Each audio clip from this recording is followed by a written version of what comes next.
So here we are, and we're going to start an inspection. I recorded some of this in the field so that I'm in the class, so we'll get going here.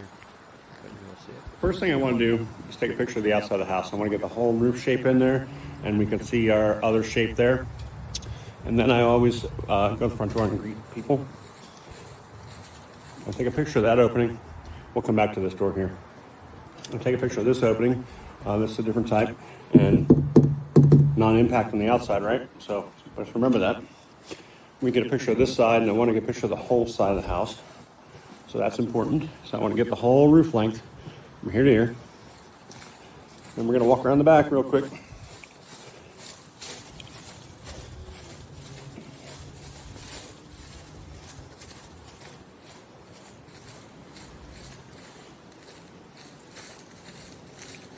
Come back here. Now we know this one's other because of this roof here. That's definitely going to be more than the 12, 15 feet most houses would have. I'm going to ignore the patio for a second, and we'll come back to that. These windows, again, look like the same as the front windows. They're not. This one's not arched, but it's non-impact on the inside. If you watch some of my other pictures and my presentations, originally these windows had Lexan over them, or plexiglass. But we get a picture of this side, and again, we want to see the whole roof shape, right? So we got that. Part two. This garage is open, so we're going to get a picture of this garage door. We want to identify the fact that it has glazing, right? And then the stickers over here. When I come over here, we get a picture of this. And you can actually see it's marked as an impact. Okay, so that's some pretty beefy structure on this thing. Some good attachments. And now let's go to the front door real quick, since it's open. This was just replaced. We just had it inspected. It was installed. It was inspected by the city. Thought it was a great one to look at because obviously it's a retro door because none of the houses in the neighborhood have a door like this. We can see it has these screws about every 16 inches. So we know this is a substantial door. We also have it within 4 inches of the edges here. So that's good. We got 3 across the top, 3 across the bottom. This is wood frame. It's been foamed, so we know that. Impact or laminated. So it doesn't mean it is. What it means is we're pretty sure it is because of the sound, right? Now, we can look at the etchings. Very hard to see in this door because of the it's obscured glass, but it's definitely there. And again, hard to see, but it's there. So I do have paperwork. So let's look at the paperwork real quick. All right, before we do that, let's look at this window here. We looked at this arch window in the front. Again, stickers are covered or removed. Now, I happen to know who owns the house, and I happen to know they kept all that stuff because I told them to, right? So they're going to give me that documentation. But here's the front door we just passed inspection. So here's our model. And then here's our glazing, and we'll see it says impact resistant. We don't need to go into the details for this video purposes, but we need to know if it's large metal, of course. Here is the door. This is the what we're using here is the layout for this door is X. So it's available with or without side lights, in swing or out swing. And it's also impact. Again, don't need to go into details, but this is the documents we gave for the permit. And then of course, we're gonna look and see, obviously it's installed properly because that's what they were inspecting actually. So it tells us with, within 4 inches, that type of typical actually. And there we go. So sliders. So I would take a picture of the slider usually from the outside. Obviously, again, it's cardinal. I know it's impact. Why? Because the owner has all the paperwork and that's not impact. This one, again, we had a picture of this one, another single hung. And again, outside that's definitely not impact. So when you hear that,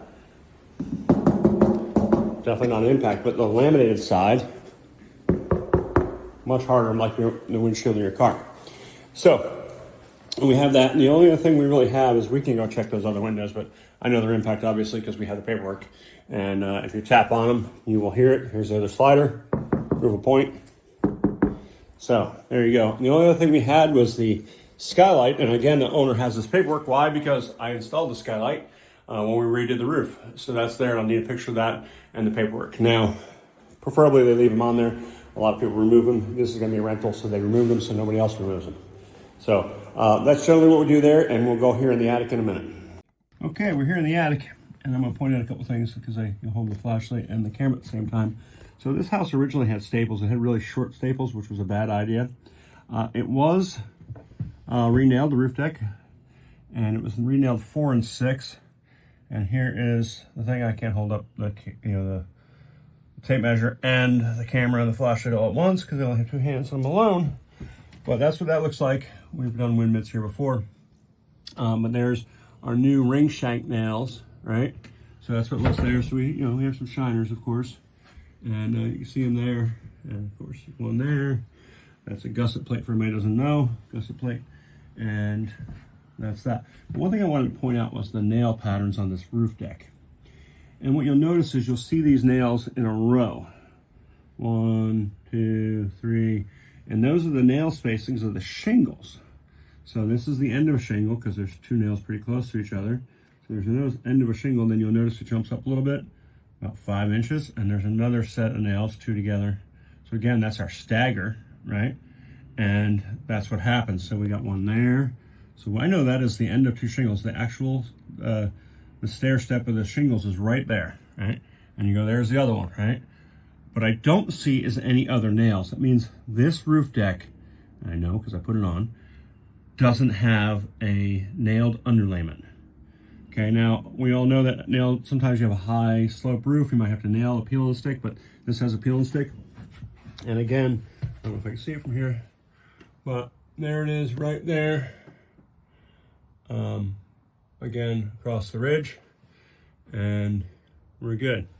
So you can probably see it in there, but I'm going to take some other pictures and I'll share the wind mitt later.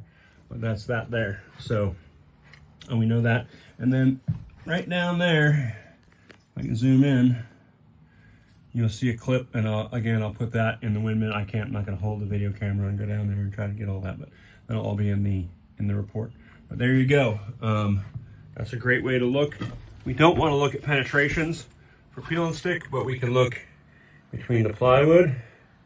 All right, but we don't want to look at penetrations. Why? Because somebody may use that as the flashing, and we don't want to look in valleys. So, because we know it's a pretty big gable roof, it's all gable in the back. We know we can look right here, and it's a great spot. But we'll get some measurements. There's another little wind mitt somewhere along the way, and I'm sure there's been several done in this house. I know I've done at least a couple, and I know some of my team's done some. So, anyway, so that's that. That's the attic. This is how we do it, and we'll show you the wind mitt, and you'll see the completed product, because balancing on the trusses, holding the camera, taking pictures, and holding a ruler all at the same time or not, good idea. Thanks.